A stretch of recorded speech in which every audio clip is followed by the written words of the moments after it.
This is a crisis. This is no time for Donald Trump's record of hysterical xenophobia. Biden's son inked $1 billion deal with a subsidiary of the Bank of China. Why are we getting nervous, man? China is going to eat our lunch? Come on, man. They're not bad folks. Since the outbreak, the Communist Party has been mobilizing overseas organizations to buy local supplies and send them to China. The growth of China is overwhelmingly in our interest. What a beautiful history we wrote together. Banning all travel will not stop it. The president is right. That travel restriction on China, as every public health official we've talked to said, bought the country time. Hysterical xenophobia. Xenophobia. Joe. I complimented him on dealing with China. I'm not going nuts. I'm Donald Trump, and I approve this message. Trump campaign is now reaching voters online. You are seeing the President of the United States. Look at the lines.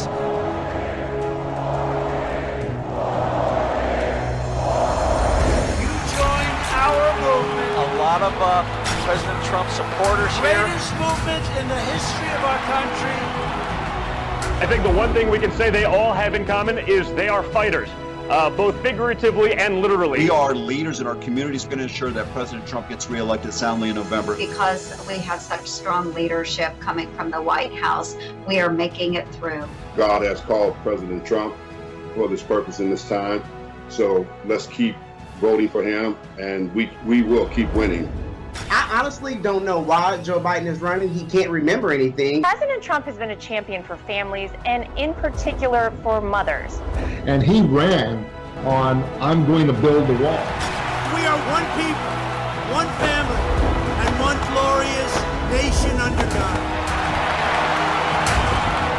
We will make America great again. Welcome to Team Trump Online.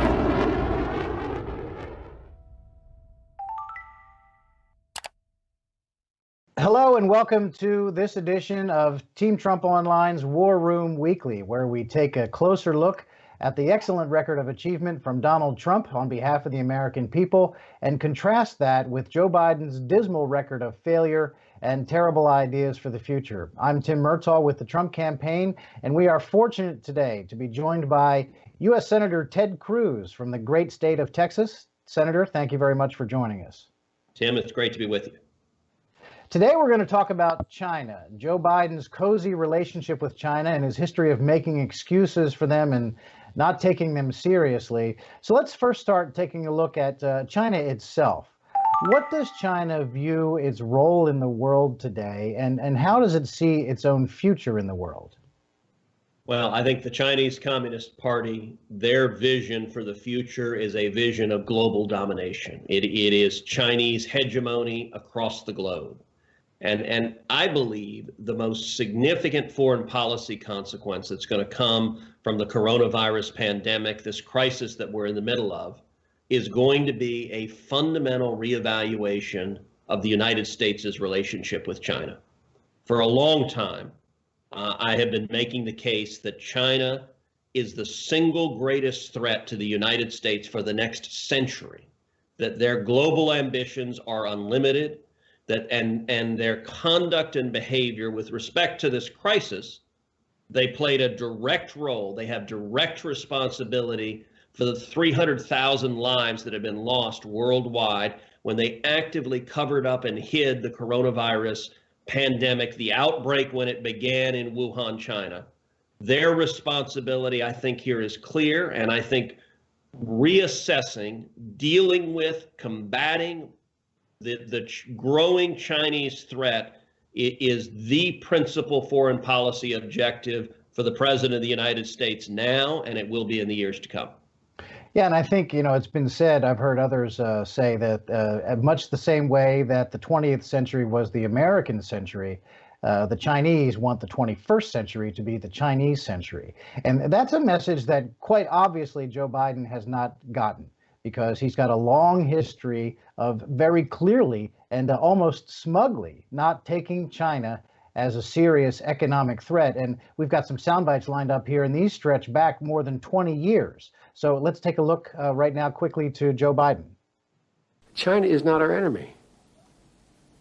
There is nothing inevitable about China and the United States not being as cooperative as any other two nations in the world. China is going to eat our lunch? Come on, man. They're not bad folks, but guess what? They're not competition for us. We talk about China as our competitor.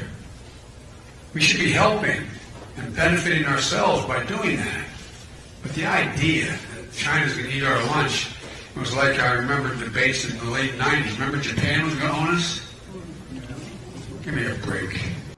So that last clip was from January of just this year, and there's Joe Biden repeatedly and over the course of decades saying quite obviously that he does not take China as an economic threat still to this day. What is this? What is this? Is this ignorance? Is this just an astounding level of naivete on Joe Biden's part? Senator, how do you explain this? Yes. Look, ironically, I'm going to both agree and disagree with Joe. Here's where I agree. I agree China's not going to win. The United States is going to prevail in this contest of nations. But that's not because China is not a formidable adversary. China's aspirations, you know, you said it a couple of minutes ago that their aspirations were to dominate the 21st century. I think I'd modify that slightly and say their aspirations are to dominate the third millennium.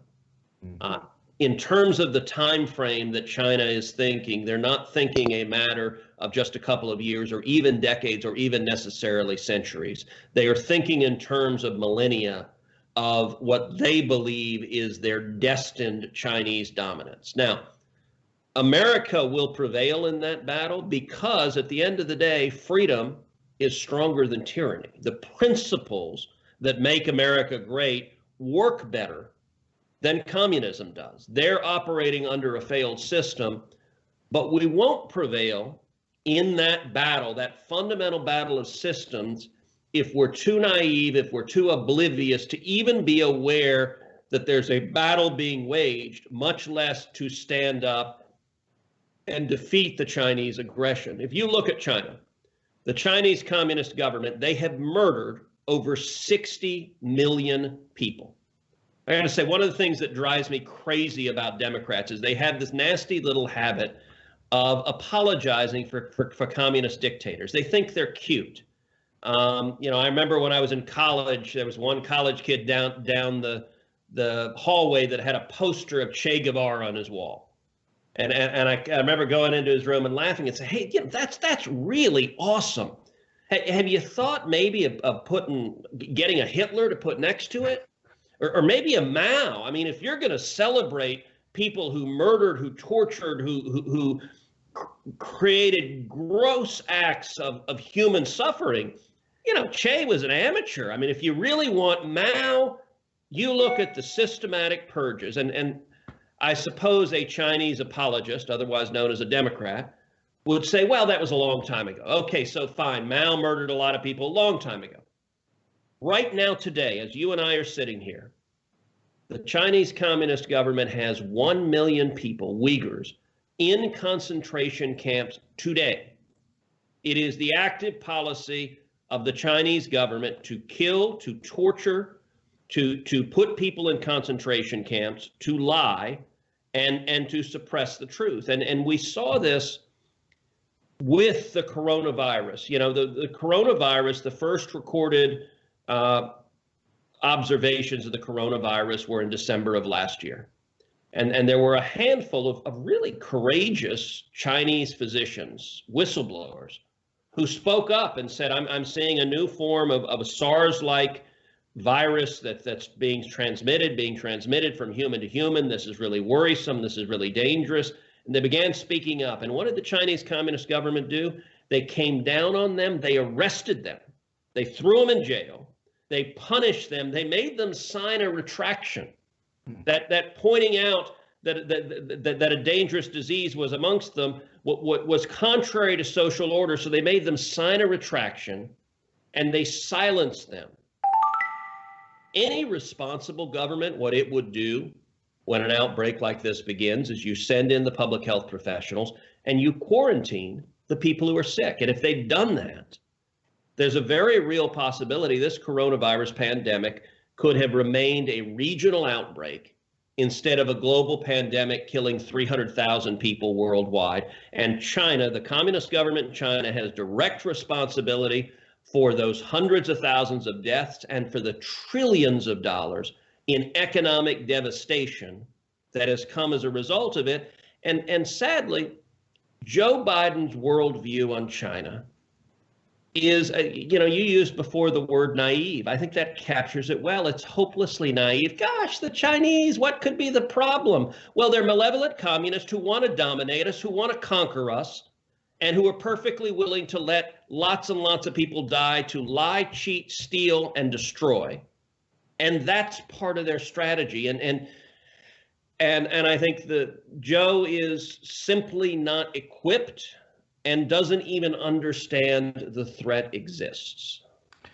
No, and this is not a new phenomenon with Joe Biden either. I mean, it goes back decades, as we already talked about. He was a big champion of China's entry into the World Trade Organization. And in fact, on the Senate floor at the time, he said that China's economic impact on the world was equivalent to that of the Netherlands. So you want to talk about another data point exposing the naivete on Joe Biden's part. China equals the Netherlands economically. I mean, that's just astounding. China is now the second largest economy in the world. So how wrong was Joe Biden?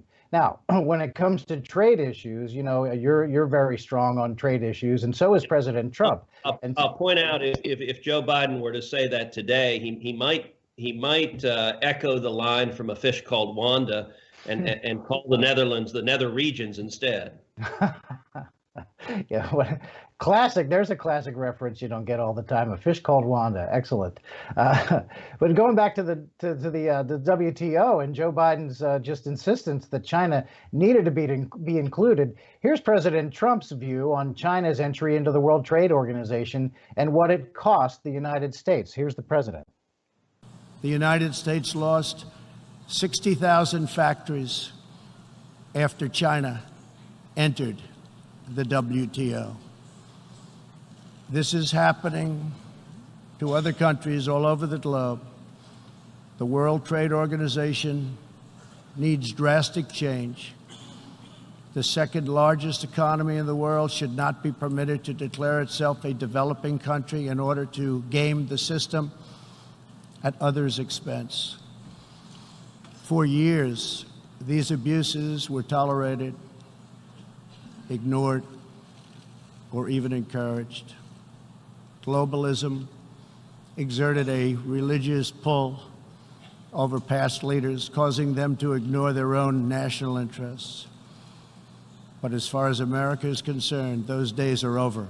There you have the president again standing up to China. And we know that everyone who has campaigned for president has promised to get tough on China. But once in the Oval Office, no one ever did before President Trump came along. And it was very important because not only with respect to the WTO, China has a long history of cheating on trade issues, stealing technology, forcing the transfer of technology, manipulating currency. It runs the gamut. So, Senator, why is it important to have someone unlike Joe Biden, in the White House, who will stand up to China when it cheats?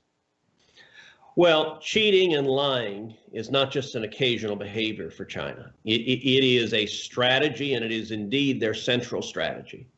And if it's right that China is the single greatest geopolitical threat to the United States for the next century, and that China's malevolence is growing, that the danger from China is growing, then one of the most important criteria by which to assess this presidential election in November is who is best prepared to be commander-in-chief and to stand up to China. And I got to say, the contrast between Joe Biden and Donald Trump on that question is staggering. It's not even kind of a little bit close and little differences. It is night and day.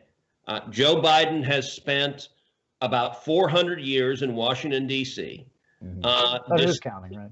China. Well, you know, he was elected to the Senate when he was 12. But dismissing China over and over and over again, palling around with China, his family making money from China. Joe Biden standing up to China is a null set. It is not going to occur. He could not give the speech we just heard Donald Trump give. Joe Biden could not read those words and say them out loud. On the other hand, look, when Donald Trump ran in 2016 and was elected and beat Hillary Clinton, one of the front and center objectives was standing up to China and on trade. Donald Trump stood up to much of the world, and I can tell you the president was laser focused on pressing back on China, which I very much agreed with him, that pressing back on China on trade was very important because China took advantage of us. They kept us out of their markets while flooding our markets with their goods. And President Trump has led in that regard. But I'll tell you, you want to have the starkest contrast for who perceives a threat and has the backbone to stand up and the leadership to stand up and combat that threat. Go back to January. Go back to the beginning of this pandemic. China has been lying for a month about the coronavirus pandemic. Wuhan is getting worse and worse. The numbers are getting worse and worse. China's lying about it. China is telling the World Health Organization, which acted just really as a puppet, parroting the propaganda from the Chinese Communist government. They're saying that there's no human-to-human transmission. So January 14th, World Health Organization echoes that, says no human-to-human transmission of coronavirus. This is mid-January. The numbers keep going worse and worse. Meanwhile, at the same time they're doing this, China's doing several other things. They are, number one, allowing people to travel from Wuhan all over the world. So people are flying from Wuhan all over the world. They're flying to Italy. They're flying to Iran. They're flying all over the globe. China is also at the same time surreptitiously, secretly, hoarding protective equipment, hoarding ventilators, hoarding masks, hoarding gloves. They begin, if you look at their purchases, they begin buying them in large quantities and they stop selling them abroad because they can see this pandemic coming and they don't want anyone else to see it. So they're stockpiling their own reserves while allowing people to fly all over the globe, potentially carrying the disease. Then January 31st, President Trump makes a very important decision, which is to shut down commercial air travel into and out of China. That was a decision I had urged the president to do. I spoke to him 2 days after he made that decision and encouraged him. Then he asked me, what do you think of, did we do the right thing? I said, absolutely yes. This is dangerous. The risk in terms of lives is massive. Now, what was the effect of halting air travel into and out of China? A couple of months ago, I chaired a hearing in the Senate on the coronavirus, and we had experts from the CDC, from the Department of Transportation, and Customs and Border Patrol. I asked all three of them at the hearing, what was the impact of President Trump's travel ban on China on January 31st? All three of the expert witnesses told the Senate, as a result of that travel ban, the number of cases in the United States was significantly reduced and the number of deaths in the United States was significantly reduced. That was a bold, courageous decision. All of the media criticized him.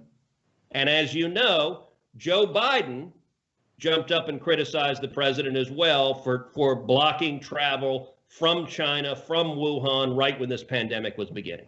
Yeah, well, I'm glad you bring that up because that decision that the president made to limit travel to and from China on January 31st was early in the process and decisive. And Joe Biden did, in fact, ridicule it, along with a lot of the, shall we say, intelligentsia in Washington and in other countries around the world. As you mentioned, and as we just confirmed, let's hear it from Joe Biden himself about those criticisms. In moments like this is where the credibility of the president is most needed as he explains what we should and should not do. This is no time for Donald Trump's record of hysterical xenophobia and fear-mongering. So there is Joe Biden sounding on top of his game, as always, very, very sharp there in those remarks. But again, as we were just discussing, this is not someone who was taking it seriously. This is not someone who was willing to endorse effective measures that the president was taking. This is someone who is doing nothing but taking advantage of an opportunity for purely partisan gain. I mean, when Joe Biden is out there on the campaign trail these days saying that, oh, I was warning the whole world about this in January and February, he was still campaigning normally into the second week of March. So we know all of that is not true. So, you know, how can Joe Biden, do you think there's any reason for anyone to take Joe Biden seriously when he talks about this issue? No, look, he's pretending he'll be tough now. But we know when the decision was made, the decision to halt travel into and out of China, that Joe Biden criticized it. He called it hysterical and xenophobic. Those were his words, blasting the travel ban. And by the way, Joe Biden wasn't an outlier in the Democratic Party. That's where Washington Democrats were. Nancy Pelosi, right after President Trump imposed the travel ban on China, introduced legislation in the House called the No Ban legislation to ban the travel ban. So that was the Democratic Party position. The New York Times ran not one, but multiple op-eds blasting the travel ban, saying it's unnecessary. The World Health Organization, the mouthpiece for Communist China, put out publicly a statement criticizing travel bans and saying travel bans are not helpful for dealing with these diseases. And every bit of that was a pile of crap. It was just wrong. And it was because all of them didn't perceive the threat and were unwilling to take the steps necessary to stop it. Now, the New York Times subsequently had this big expose where they said, well, some people were still allowed to travel into and out of China. And it's true, the travel ban did allow American citizens to return. They were subject to quarantine. They were subject to testing, but it did allow American citizens to come back. And, you know, it's all fine and good if you want to criticize the administration and say the travel ban should have been even stricter. That's not a crazy position to take. But you don't get to take that position when you blasted it at the time as hysterical and xenophobic and you didn't want it at all. That's not an out for you to say, well, you stopped 90% of the traffic and I wish you'd stopped 100 when you were screaming, don't stop any traffic, because saying that there's a deadly disease that could come in and kill us, we're not willing to say, which is where Joe Biden was. And he got it wrong on that. He's gotten it wrong on China over and over and over again, because he doesn't perceive the threat. And, you know, Tim, last October, I did an Asia tour. I traveled to Pearl Harbor, to Japan, to Taiwan, to India, and Hong Kong. And it was designed to really be a friends and allies tour. So it was major allies of the United States, all surrounding China. And the central discussion in the whole trip was China. How do we combat China's growing military power, economic power, diplomatic power, the malevolence we're seeing? You know, it was striking when I was meeting with the leadership of the Pacific Command in Pearl Harbor, where we were talking about the Chinese military buildup we're seeing. And we're seeing the Chinese implementing fifth-generation weaponry, which they didn't develop. They've stolen that technology from us. So they don't have the R&D cost. Instead, they steal the technology, and they're investing hundreds of billions of dollars in building up their military. And the level of intellectual property theft, look, we've always had intellectual property theft. There have always been thieves and corporate espionage and pirates. That's existed forever. From, you know, the first caveman that chipped a tire, somebody probably stole his design. That isn't new. What is new is a nation state with trillions of dollars of resources incorporating theft as an integral part of their strategy. So their strategy, they send spies into America, into our universities. I've spoken with university officials all over the country where they have Chinese nationals on their faculty being paid by the Communist Party of China, stealing their ideas and sending them back to China. It's a massive problem that our universities are woefully naive and ignorant about. Confucius centers. Confucius centers are Chinese language centers on universities that teach Chinese language, and they're paid for and controlled by the Chinese government. I introduced legislation in the Senate Armed Services Committee, got bipartisan support, and passed it into law prohibiting Department of Defense funds for any university that has a Confucius Center, because these are become the base for espionage and propaganda. The result of my legislation, more than a dozen of these Confucius centers have shut down. The scope of this threat is massive. It is across the board. Big business is terrified of taking on China. The money that they spend buying support, buying friends. You know, when I was on the Asia trip in October was when the whole issue of the NBA came up. If you remember, the general manager of the Houston Rockets, my home team, Daryl Morey, he sent the most innocuous little tweet. He said, stand with Hong Kong, stand for liberty and democracy. Now, frankly, prior to that tweet, nobody had ever heard of Daryl Morey. Unless you're like me, unless you're a Houstonian and a hardcore Rockets fan, you didn't know who Daryl Morey was.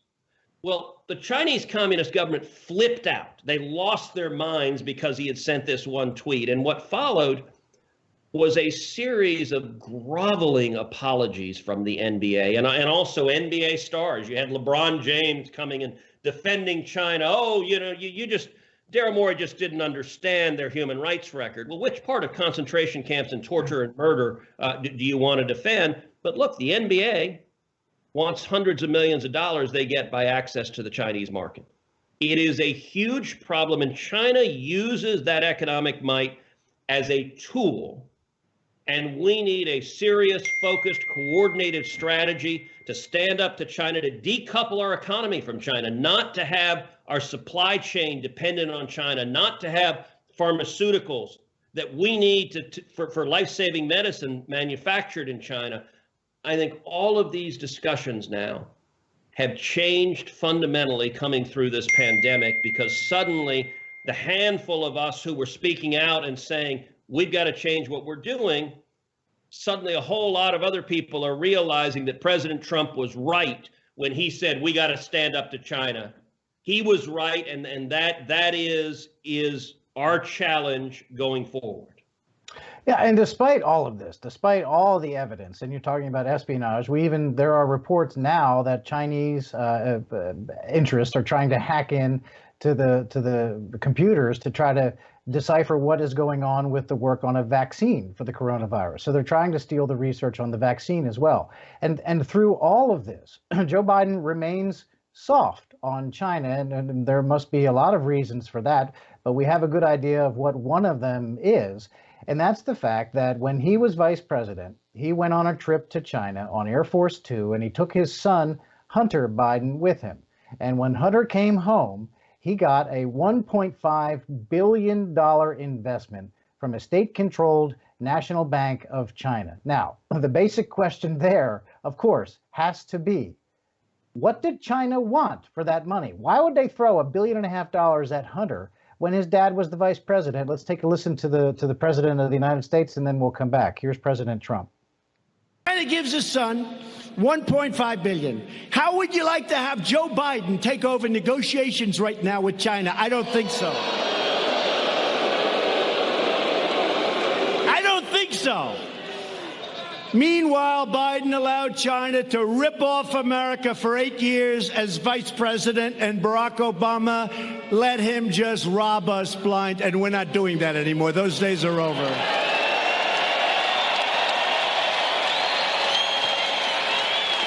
The Bidens got rich, and that is substantiated, while America got robbed. That's what happened. Sleepy Joe and his friends sold out America. They didn't have tough negotiations. I look at these trade deals and I say, who the hell could have done this? If you had no business instinct, no business ability, if you had nothing, if you're dumb as hell, you wouldn't make these deals. They're so bad. I say, who made these deals? Who made these deals? But we're ripping them all up and redoing them, and they're going to be very good. Wait till you see what happens.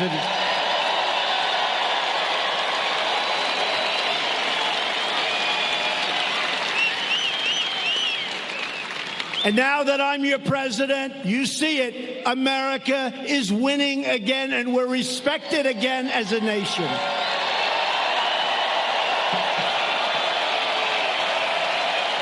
Hunter Biden got $1.5 billion in investment from a state-controlled bank in China while his father was the vice president of the United States. I realize this is kind of an easy one for you, Senator, but why is that important?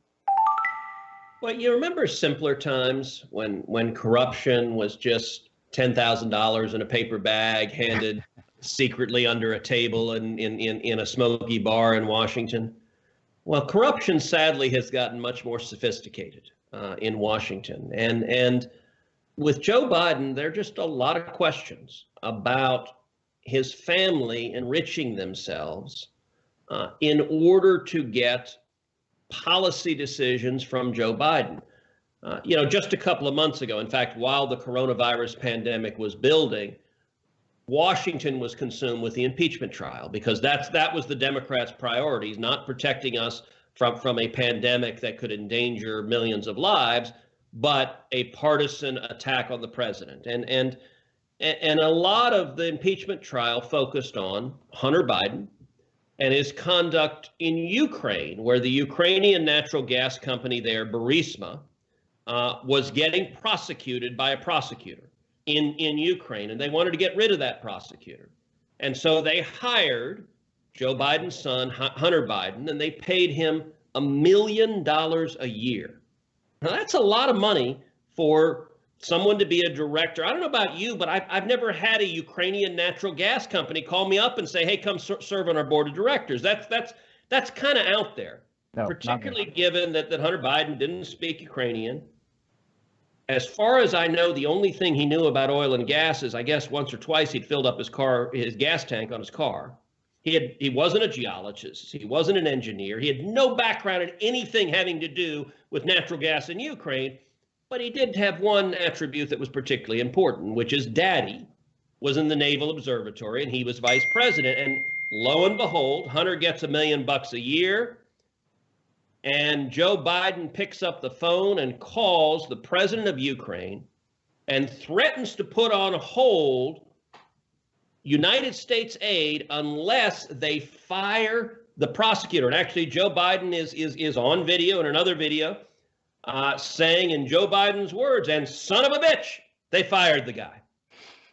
So not only was that corruption playing out in Ukraine, but this wasn't lost on the rest of the world.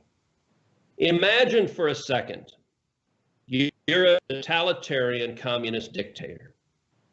Imagine you have designs on global domination. Imagine you believe the next millennium should be the Chinese millennium. And you have a sitting vice president who basically has a for sale sign hanging outside, that it's clear that if you want to make friends with a vice president, shovel cash at his son Hunter. And look, Hunter, I don't know Hunter.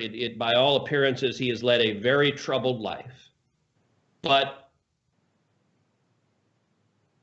Joe is putting Hunter on Air Force Two, is flying him to China. If you're a corrupt Chinese communist dictator, you're saying, hey, wait a second. This guy, Hunter, really close to the vice president. He's his son. Boy, they're palling around on Air Force Two. And then Hunter comes back and says, you know, I'd really like $1.5 billion. Now, let me point out, that's one heck of an inflation from $1 million a year at Burisma to $1.5 billion. Wow, that's they've gotten sophisticated at this shakedown. And you're sitting there saying, well, I want to have influence with the vice president. Let's write a check. And to use Joe Biden's own words in a different context, son of a bitch, they gave him $1.5 billion. Now, all of those are facts. They're undisputed. The media won't cover them, but they're undisputed facts. Step back and ask, in what universe is Joe Biden going to be able to stand up with strength, with fortitude, and combat China? In what universe is Joe Biden going to be able to do anything were he elected president other than bow his head and continue being chummy with China, letting them eat our lunch, to use his phrase again. Now, look, China is not going to win, but it's not going to win by magic. The reason it's not going to win is because we're going to beat them, because we will be clear-eyed and strong and use American free enterprise to stand up to the commie bastards.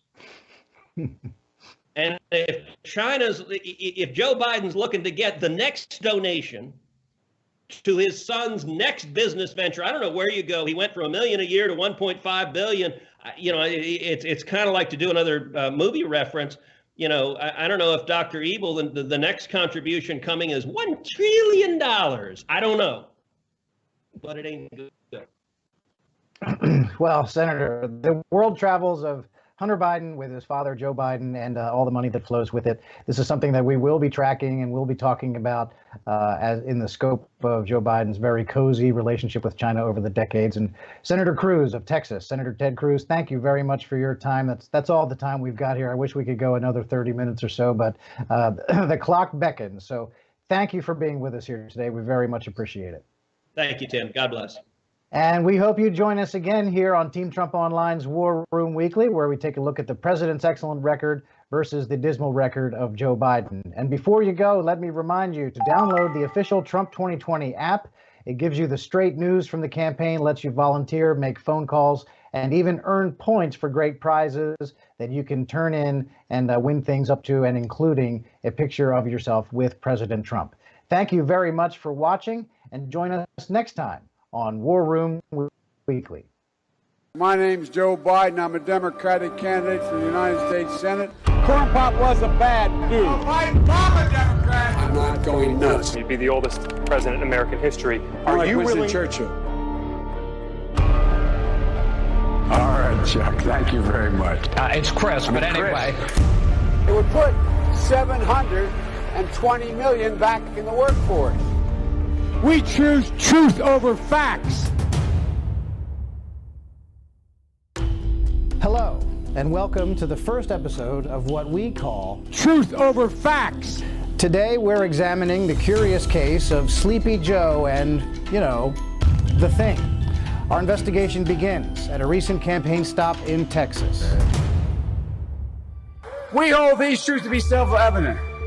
All men and women created by you know the thing. You know the thing. The thing was Mr. Biden, who had access to our nation's top secrets during his disgraceful 8 years as vice president, trying to reveal state secrets. Some have suggested he was. You know the thing. Yeah, bro, I was the first to tweet that I know the truth about the thing. I've seen every national treasure over 87 times. He was snatching documents. As it relates to the thing, I know exactly what he meant. Second Declaration of Independence. So we spent the last few days digging around in search of truth over facts. Thank you for sitting down with us. Let me ask, is there a second Declaration of Independence? So there you have it. Joe Biden, who often doesn't know what state he's in or that Margaret Thatcher is no longer the Prime Minister of Great Britain, has not, in fact, discovered a new Declaration of Independence. Join us next time when we will work with a renowned sketch artist who will reveal who or what is a lying, dog-faced pony soldier. I guess I'm done, aren't I?